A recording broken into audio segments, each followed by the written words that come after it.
आज का पहला पाठ उत्पत्ति ग्रंथ अध्याय 46 पद संख्याएं 1 से 7, 28 से 30।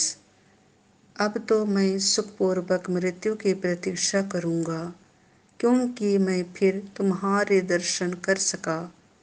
इसराइल ने अपनी समस्त संपत्ति के साथ प्रस्थान किया और बेरशेबा पहुंचकर अपने पिता इसहाक के ईश्वर को बलि चढ़ाई।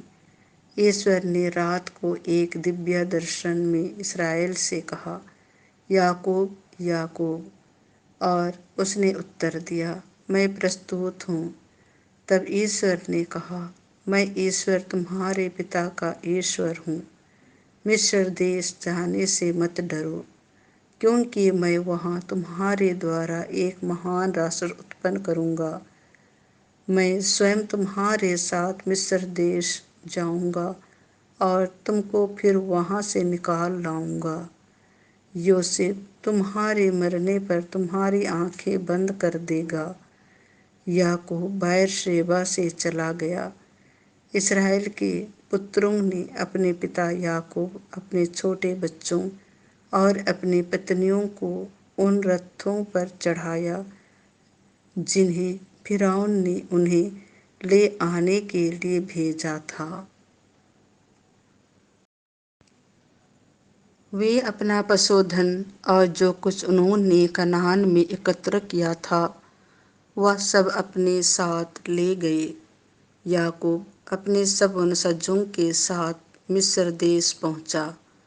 वह अपने पुत्रों और पौत्रों और अपनी पुत्रियों और अपने पौत्रों अपने सब वंशजों को मिस्र ले आया।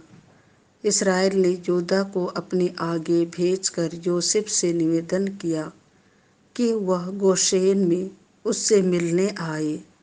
जब वे गोशेन पहुँचे तो योसेफ अपना रथ मंगाकर अपने पिता इसराइल से मिलने के लिए गोशेन गया।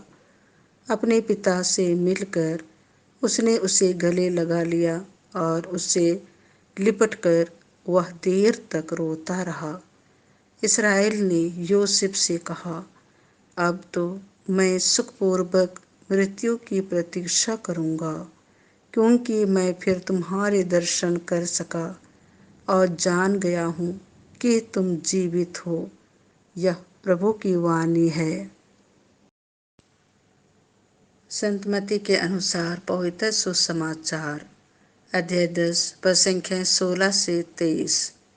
बोलने वाले तुम नहीं हो, बल्कि पिता का आत्मा है। यीशु ने अपने शिष्यों से कहा, देखो, मैं तुम्हें भेड़ियों के बीच भेड़ों की तरह भेजता हूँ। इसीलिए सांप की तरह चतुर और कपोत की तरह निष्कपट बनो। मनुष्यों से सावधान रहो, वे तुम्हें अदालतों के हवाले कर देंगे और अपने सभागृहों में तुम्हें कोड़े लगाएंगे। तुम मेरे कारण शासकों और राजाओं के सामने पेश किए जाओगे, जिससे मेरे विषय में तुम उन्हें और गैर यहूदियों को साक्ष्य दे सको। अब वे तुम्हें अदालत के हवाले कर रहे हैं, तो यह चिंता ना करो कि हम कैसे बोलेंगे और क्या कहेंगे। समय आने पर तुम्हें कहने के लिए शब्द दिए जाएंगे, क्योंकि बोलने वाले तुम नहीं हो, बल्कि पिता का आत्मा है जो तुम्हारे द्वारा बोलता है। भाई अपने भाई को मृत्यु के हवाले कर देगा और पिता अपने पुत्र को।